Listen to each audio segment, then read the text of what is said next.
Welcome to Review Nation and welcome to the new series Metal Platter. This is all about discovering new metal albums that have just been released. This will be a fortnightly series, but there's a lot of albums I've heard over the past week that I just want to get out there on camera. So I have a lot of releases on the February 14th. I did listen to quite a lot of albums, so we're going to go through all the albums I checked out on February 14th. So the first album I checked out was Brian Posehn's album Grandpa Metal.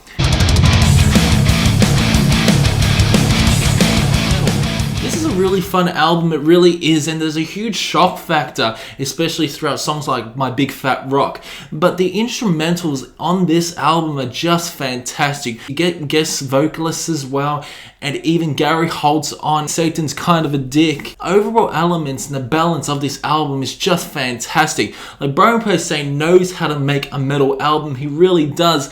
And songs like 1/4 Viking, 3/4 Pussy that features Johan Hegg from Amon Amarth is just so intense. It also got that melodic death metal element. Baby, 1/4 Viking, 3/4 Pussy. Now, there are some letdowns throughout this album, such as New Music Sucks, which this song really fucking sucks.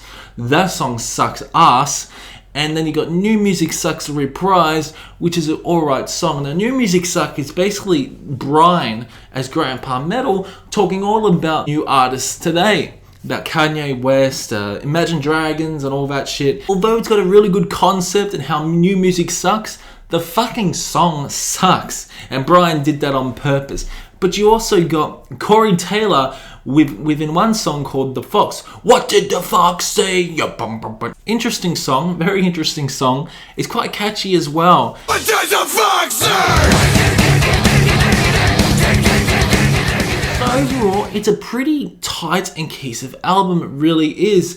And there are some really good jams as well, and there's also a big shock factor, like My Big Fat Rock is just basically Brian talking about his cock. It's totally hot. My big fat rock, like a fresh Pringles can. My big fat rock. That's all you need to know. It's a very fun album, but it's an average metal album. So an album I really enjoyed was Psychotic Waltz, The God-Shaped Void.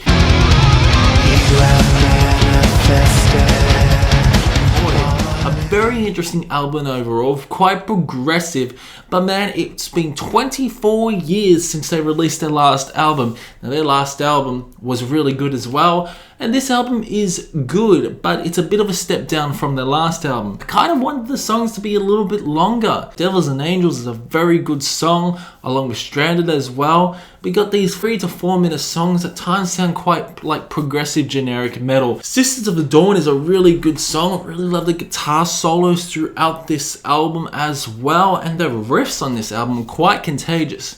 But overall, it's just an alright album. I wanted a little bit more by Psychotic Waltz after 24 years.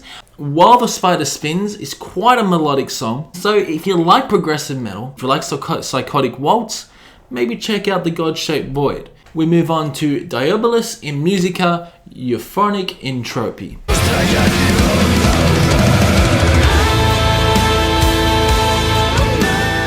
Good album, this really is. It's quite a strange album as well, incorporating some symphonic elements along with clean vocals and including harsher vocals. Just imagine Insomnia and harsh vocals on a symphonic album like Euphonic Entropy. It incorporates that orchestral elements throughout these songs, but also some quite heavy growls as well. So this is a really interesting album. I was taken back by surprise actually listening to this album, and I thought it was quite a good journey. One Step High is a fantastic song. I love Blind Muse as well.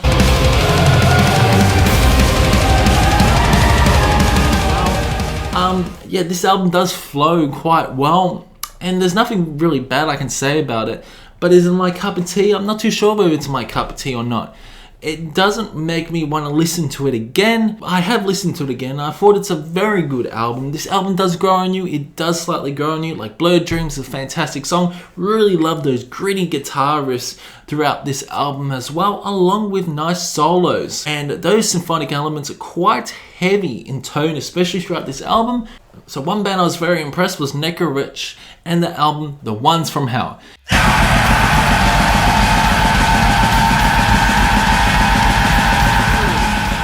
It's black and death metal. I love the harsh vocals. I love how aggressive this album is as well.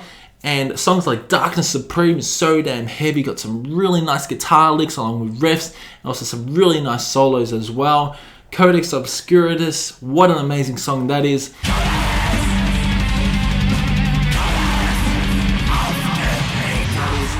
And overall, this album does flow. It's about 35 minutes long. Very enjoyable album. I really enjoyed the first song, Pure Hellfight. Those riffs, those melodic riffs, catchy as anything, blast beats galore. Amazing musicianship, Necrowretch are. So the next band I checked out was Blaze of Perdition and Harrowing of Hearts.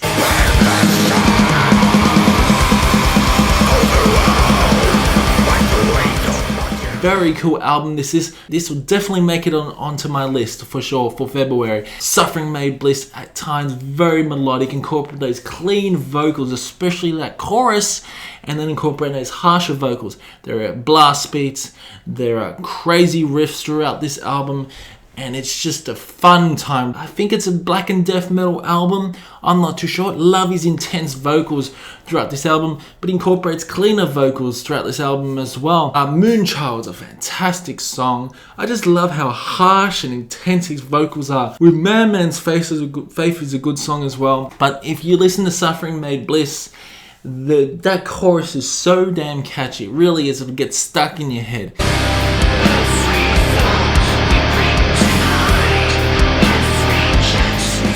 But yeah, got some really good solos, got some really good meaty guitar riffs throughout this album, and it's a very fun and energetic album. Yeah, I've listened to this album countless times now and I absolutely love it. Alright, so Seven Spires released a new album called Emerald Seas on the 14th of February. You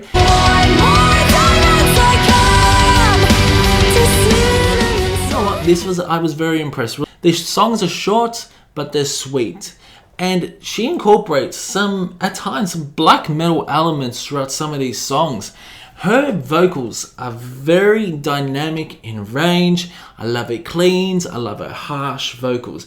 She incorporates more of the cleaner vocals throughout this album. But again, there are some really good symphonic elements. And at times you think listening to a different band. Seven Spires can go from 1 to a 10. It's absolutely incredible. Some really nice instrumental moments as well, along with blast beats. Ghost of a Dream is a fantastic song, along with Down of World, amazing song.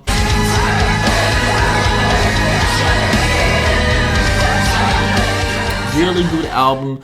Must check it out. So check it out if you like symphonic metal. Check out Emerald Seas. One album that took me by surprise is Godthrymm, Reflections.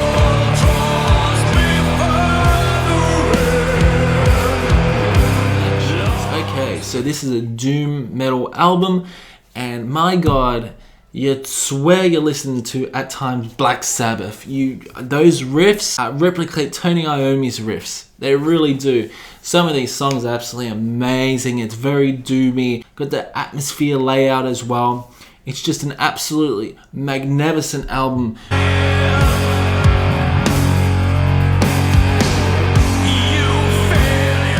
If you like doom metal, you're gonna love Godthrymm. Fantastic album. We Are the Dead, an incredible song.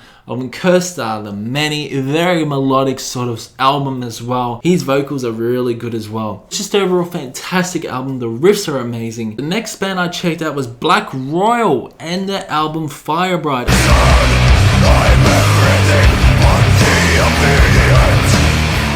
Okay, so this is probably the most satanic band I've heard this year. The lyrics are so damn satanic, and it's just, wow, it's just a hell of a ride. It really is. This is a black metal album, and it's black metal done right, and It's just a fantastic, intense fucking album. It really is. The crazy blast beats throughout this album, the crazy guitarist, those vocals are so damn intense. This is one of the most satanic albums I've heard this year. And funny enough, you can actually understand what he's saying throughout this album. It's intense as anything. His screams are amazing. I just absolutely love those riffs throughout this album. Good balance between the mixes as well. Pagan Save is an amazing song, along with All Them Witches.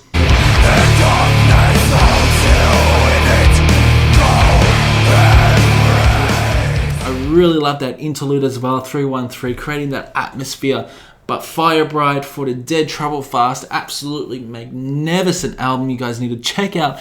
It's black metal. It's called I'd say it's black metal crossed with black and death metal. It's a very fun album to check out. Yeah, so I love how dark and brutal, not to mention how good that album cover is as well. Just a fantastic album overall. Alright, so one album that really took me by surprise was Grafvitnia and the album Nahash.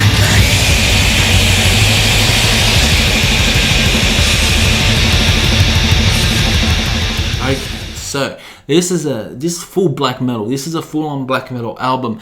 And I really love how intense this album is. You get amazing songs like Beyond the Black Veil of Darth, along with Sphere of Akizel, both 10 minutes long. These songs are pretty long. These songs are really long. Shadow Portal Left Right is a really good, intense song. I love the changes throughout this album as well. Really awesome vocals as well. Those shrieks are incredible. But wow, how intense the vocals are.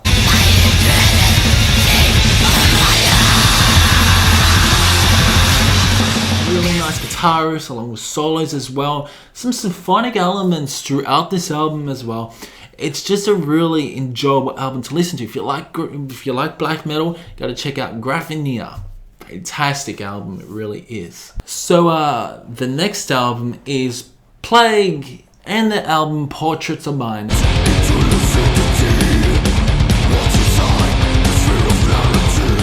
This is a throwback to really classic death metal sound. The production is really classic death metal, and at times it's quite technical.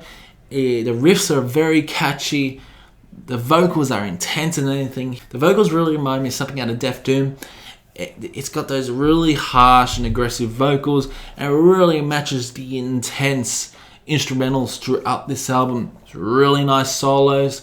I absolutely love Mind Control, which is a 7-minute 40 song, but interspersed is an amazing way to kick off the album. The riffs are amazing, they're catchy as anything, and I love how prominent the bass is throughout this album. It doesn't sound like it came out last week.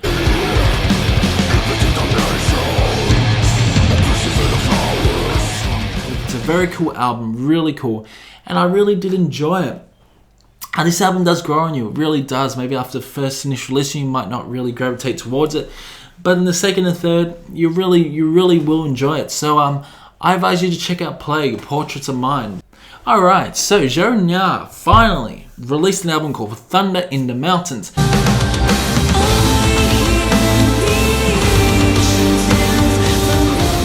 I am very pleasantly surprised. This has definitely made it into my top 5 albums of the year. And I'm going to do an album review maybe next week of Dzö-nga, Thunder in the Mountains. But I'm not going to spoil it much, but all I can say, it's folk black metal. It's folky black metal. It's a very fun album, really is. The Song of Hiawatha, an amazing song. His vocals are incredible. I love his shrieks, and the ladies and her vocals are amazing as well. She incorporates a really angelic tone throughout this album. A Soul to Burn's amazing, and The Death of Minnehaha. Wow, absolutely incredible song.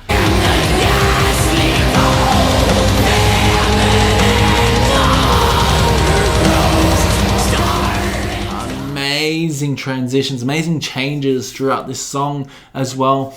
I love how these songs are averaging about 8 minutes long. Amazing album it is, but all I can say is, wow, this album blew me away. I'm going to review it next week.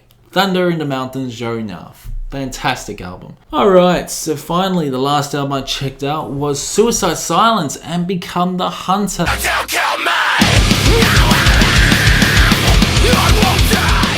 So I was expecting something a little bit different by Suicide Silence, but I got some really heavy deathcore throughout this album.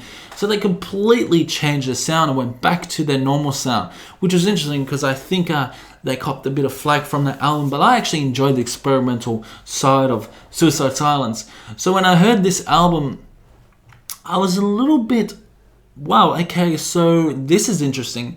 Look, some really nice catchy riffs, like these songs are very catchy. Two Steps is a fantastic song. I love Loving Me to Death, Death's Anxiety, Skin Tight, The Scythe. All these are pretty good songs. They're pretty average and cohesive songs. So I've listened to it twice. This album is intense as anything. Some really nice breakdowns, really nice drops as well. The bass is very prominent, some really nice guitar moments, some nice solos. What more can you want from a deathcore album? Is it a generic deathcore album? Maybe, but it's generic done right. It really is. But there's nothing really I can say, nothing really special I can say about this album. This album does drag a little bit, cut a few songs out. This album would have been fantastic, it really would. I feel that some songs like Disaster Valley and Feel Alive shouldn't have been on this album. They could have cut it to a 35-minute album and it still would have been a pretty good album. Cutting out 2 songs would have made the album flow coherently. So overall, it's a good album. It's a cookie cutter deathcore album as well. It's an average deathcore album, really is.